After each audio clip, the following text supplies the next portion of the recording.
ನಮಸ್ಕಾರ. ಗರ್ಭಾವಸ್ಥೆಯ ಪಯಣದಲ್ಲಿ ಎದುರಾಗುವ ಮೊದಲ ಪ್ರಮುಖ ಮೈಲುಗಲ್ಲುಗಳಲ್ಲಿ ಒಂದು ಅಂದ್ರೆ ನ್ಯೂಕಲ್ ಟ್ರಾನ್ಸ್ಲೂಸೆನ್ಸಿ ಅಥವಾ ಸರಳವಾಗಿ ಹೇಳೋದಾದ್ರೆ NT ಸ್ಕ್ಯಾನ್. ಬನ್ನಿ, ಇವತ್ತು ಇದರ ಬಗ್ಗೆ ಎಲ್ಲವನ್ನೂ ಸರಳವಾಗಿ ತಿಳಿದುಕೊಳ್ಳೋಣ. ಸರಿ, ಹಾಗಿದ್ರೆ ಶುರು ಮಾಡೋಣ. ಇದೆಲ್ಲ ಶುರುವಾಗೋದೇ ಒಂದು ತುಂಬಾನೇ ಚಿಕ್ಕ ಅಳತೆಯಿಂದ, ಅದು ಕೂಡ ಒಂದು ಸಾಮಾನ್ಯ ಅಲ್ಟ್ರಾಸೌಂಡ್ ಸ್ಕ್ಯಾನ್ನಲ್ಲಿ. ಹೌದು, ಈ ಒಂದು ಚಿಕ್ಕ ಅಳತೆಗೆ ಯಾಕಿಷ್ಟು ಮಹತ್ವ? ಇದು ಮಗುವಿನ ಬೆಳವಣಿಗೆಯ ಬಗ್ಗೆ ನಮಗೆ ಯಾವ ರೀತಿಯ ಮಾಹಿತಿ ಕೊಡುತ್ತೆ? ಬನ್ನಿ ಸ್ವಲ್ಪ ಆಳವಾಗಿ ನೋಡೋಣ. ಮೊದಲಿಗೆ ಈ ಸ್ಕ್ಯಾನ್ನಲ್ಲಿ ಡಾಕ್ಟರ್ಸ್ ಖಚಿತವಾಗಿ ಏನ್ ನೋಡ್ತಾರೆ ಅಂತ ಅರ್ಥ ಮಾಡ್ಕೊಳ್ಳೋಣ ಬನ್ನಿ. ಈ ಪ್ರಕ್ರಿಯೆ ಶುರುವಾಗೋದು ಒಂದು ಸಾಮಾನ್ಯ ಅಲ್ಟ್ರಾಸೌಂಡಿಂದ. ಇದರಲ್ಲಿ ಮುಖ್ಯವಾಗಿ ಮಗುವಿನ ಸೈಡ್ ಪ್ರೊಫೈಲ್, ಅಂದ್ರೆ ಪಕ್ಕದಿಂದ ನೋಡಿದಾಗ ಹೇಗೆ ಕಾಣುತ್ತೆ ಅನ್ನೋದನ್ನ ಸ್ಪಷ್ಟವಾಗಿ ನೋಡ್ಲಾಗತ್ತೆ. ಇಲ್ಲಿ ನೋಡಿ, ಇದೇ ಅವರು ಗಮನಿಸುವ ಜಾಗ. ಮಗುವಿನ ಕತ್ತಿನ ಹಿಂಭಾಗದಲ್ಲಿ ಕಾಣುವ ಈ ಸಣ್ಣ ಜಾಗ, ಇದು ಚರ್ಮದ ಕೆಳಗೆ ಇರುವ ಒಂದು ತಾತ್ಕಾಲಿಕ ದ್ರವದ ಸಂಗ್ರಹ ಅಷ್ಟೇ. ಸರಳವಾಗಿ ಹೇಳಬೇಕು ಅಂದ್ರೆ NT ಸ್ಕ್ಯಾನ್ ಅಂದ್ರೆ ಬೇರೇನಲ್ಲ, ಈ ದ್ರವದ ದಪ್ಪ ಎಷ್ಟಿದೆ ಅಂತ ಮಿಲಿಮೀಟರ್ ಲೆಕ್ಕದಲ್ಲಿ ನಿಖರವಾಗಿ ಅಳತೆ ಮಾಡೋದು ಅಷ್ಟೇ. ಸರಿ, ಅಳತೆ ಮಾಡ್ತಾರೆ. ಆದ್ರೆ ಈ ದ್ರವವನ್ನು ಅಳೆಯೋದ್ರಿಂದ ನಮಗೆ ಏನ್ ಗೊತ್ತಾಗುತ್ತೆ? ಯಾಕೆ ಇದಿಷ್ಟೊಂದು ಮುಖ್ಯ?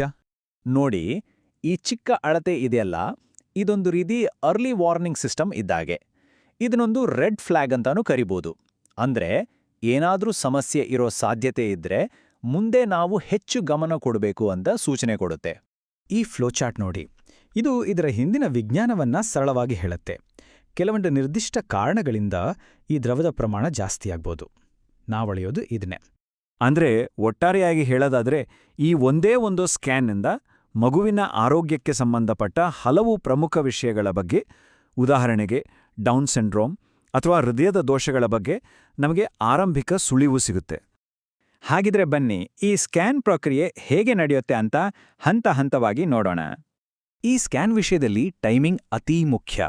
ಇದಕ್ಕೊಂದು ಗೋಲ್ಡನ್ ವಿಂಡೋ ಅಂತಾನೆ ಇದೆ, ಅಂದ್ರೆ ಸುವರ್ಣಾವಕಾಶ. ನಿಖರವಾದ ರಿಸಲ್ಟ್ ಬೇಕು ಅಂದ್ರೆ ಇದೇ ಅವಧಿಯೊಳಗೆ ಸ್ಕ್ಯಾನ್ ಮಾಡಿಸ್ಲೇಬೇಕು. ಮಿಸ್ ಆದ್ರೆ ಮತ್ತೆ ಸಾಧ್ಯ ಇಲ್ಲ. ಇನ್ನು ಪ್ರೊಸೀಜರ್ ಬಗ್ಗೆ ಹೇಳೋದಾದ್ರೆ, ಅಯ್ಯೋ ಏನೋ ಮಾಡ್ತಾರೆ ಅಂತ ಭಯಪಡೋ ಅವಶ್ಯಕತೆನೇ ಇಲ್ಲ.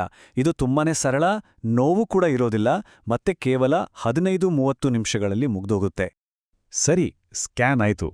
ಈಗ ಬರುತ್ತೆ ನೋಡಿ ಅತಿ ಮುಖ್ಯವಾದ ಭಾಗ, ರಿಸಲ್ಟ್ಸ್. ಆ ಫಲಿತಾಂಶಗಳು ನಿಜವಾಗಿ ಏನ್ ಹೇಳ್ತವೆ? ಬನ್ನಿ ತಿಳ್ಕೊಳ್ಳೋಣ. ನೋಡಿ, ಇದೊಂದು ವಿಷಯವನ್ನ ಸ್ಪಷ್ಟವಾಗಿ ಅರ್ಥ ಮಾಡ್ಕೊಳ್ಳೋದು ತುಂಬಾನೇ ಮುಖ್ಯ. NT ಸ್ಕ್ಯಾನ್ ಅನ್ನೋದು ಒಂದು ಸ್ಕ್ರೀನಿಂಗ್ ಟೆಸ್ಟ್, ಡಯಾಗ್ನಾಸ್ಟಿಕ್ ಟೆಸ್ಟ್ ಅಲ್ಲ. ಅಂದ್ರೆ ಇದೊಂದು ರೀತಿ ಫಿಲ್ಟರ್ ಇದ್ದ ಹಾಗೆ. ಇದು ಕೇವಲ ರಿಸ್ಕ್ ಎಷ್ಟಿದೆ ಅಂತ ಅಂದಾಜು ಮಾಡುತ್ತೆ, ಹೌದು ಅಥವಾ ಇಲ್ಲ ಅಂತ ಖಚಿತವಾದ ಉತ್ತರ ಕೊಡೋದಿಲ್ಲ. ಈ ಸ್ಕ್ಯಾನ್ ರಿಸಲ್ಟ್ ಬಂದಾಗ ಸಾಮಾನ್ಯವಾಗಿ ನಮ್ಮ ಮುಂದೆ 2 ದಾರಿಗಳು ಇರ್ತವೆ. ಪ್ರತಿ ದಾರಿಗೂ ಮುಂದೇನ್ ಮಾಡಬೇಕು ಅನ್ನೋ ಸ್ಪಷ್ಟ ಹಂತಗಳು ಇವೆ. ಹೆಚ್ಚಿನ ಸಂದರ್ಭಗಳಲ್ಲಿ, ಅಂದ್ರೆ ಸನ್ನಿವೇಶ ಎದಲ್ಲಿ ಸ್ಕ್ಯಾನ್ನಲ್ಲಿ ಬಂದ ಅಳತೆ ನಾರ್ಮಲ್ ಇರುತ್ತೆ.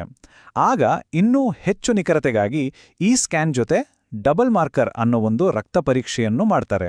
ಯೋಚನೆ ಮಾಡಿ, ಈ ಸ್ಕ್ಯಾನ್ ಮತ್ತು ರಕ್ತ ಪರೀಕ್ಷೆ ಎರಡನ್ನೂ ಒಟ್ಟಿಗೆ ಸೇರಿಸಿದಾಗ ಇದರ ನಿಖರತೆ 90-95% ಹೆಚ್ಚಾಗುತ್ತೆ. ಇದು ತುಂಬಾನೇ ಧೈರ್ಯ ಕೊಡುವಂಥ ವಿಷಯ ಅಲ್ವಾ? ಆದ್ರೆ ಒಂದು ವೇಳೆ ಅಳತೆ ನಿರೀಕ್ಷೆಗಿಂತ ಜಾಸ್ತಿ ಇದ್ರೆ, ಅಂದ್ರೆ ಸನ್ನಿವೇಶ B ಇದ್ರೆ, ಆಗ ನಮ್ಮ ಗಮನ ಸ್ಕ್ರೀನಿಂಗ್ನಿಂದ ಖಚಿತ ಉತ್ತರವನ್ನು ಪಡೆಯುವುದರ ಕಡೆಗೆ ಹೋಗುತ್ತೆ. ನಮಗೆ 100% ಹೌದು ಅಥವಾ ಇಲ್ಲ ಅನ್ನೋ ಉತ್ತರ ಬೇಕಾಗುತ್ತೆ. ಅದಕ್ಕೋಸ್ಕರ ಖಚಿತವಾದ ಉತ್ತರ ಕೊಡುವ ಡಯಾಗ್ನಾಸ್ಟಿಕ್ ಟೆಸ್ಟ್ಗಳ ಕಡೆಗೆ ಹೋಗಬೇಕಾಗತ್ತೆ. ಉದಾಹರಣೆಗೆ NIPT, CVS ಅಥವಾ ಆಮ್ನಿಯೋಸೆಂಟೆಸಿಸ್. ಇವು ಮಗುವಿನ ಕ್ರೋಮೋಸೋಮ್ಗಳ ಬಗ್ಗೆ ಪಕ್ಕಾ ಮಾಹಿತಿ ಕೊಡ್ತೇವೆ. ಸರಿ, ಹಾಗಿದ್ರೆ ಈ ಎಲ್ಲ ಮಾಹಿತಿಗಳಿಂದ ನಾವು ನೆನ್ಪಿಟ್ಕೊಡಬೇಕಾದ ಮುಖ್ಯ ಅಂಶಗಳು ಯಾವುವು? ಒಂದ್ಸಲ ಕ್ವಿಕ್ ಆಗಿ ನೋಡೋಣ ಬನ್ನಿ. ಈ ಚೆಕ್ಲಿಸ್ಟ್ ಗಮನದಲ್ಲಿಟ್ಕೊಂಡ್ರೆ ಸಾಕು. ಸರಿಯಾದ ಸಮಯದಲ್ಲಿ ಅಪಾಯಿಂಟ್ಮೆಂಟ್ ಬುಕ್ ಮಾಡೋದು, ರಕ್ತ ಪರೀಕ್ಷೆಗೆ ಸಿದ್ಧವಾಗಿರೋದು, ಮತ್ತು ಎಲ್ಲಕ್ಕಿಂತ ಮುಖ್ಯವಾಗಿ ಇದು ಧೈರ್ಯ ತುಂಬುವ ಒಂದು ಟೆಸ್ಟ್ ಅಂತ ನೆನ್ಪಿಟ್ಕೊಳ್ಳೋದು.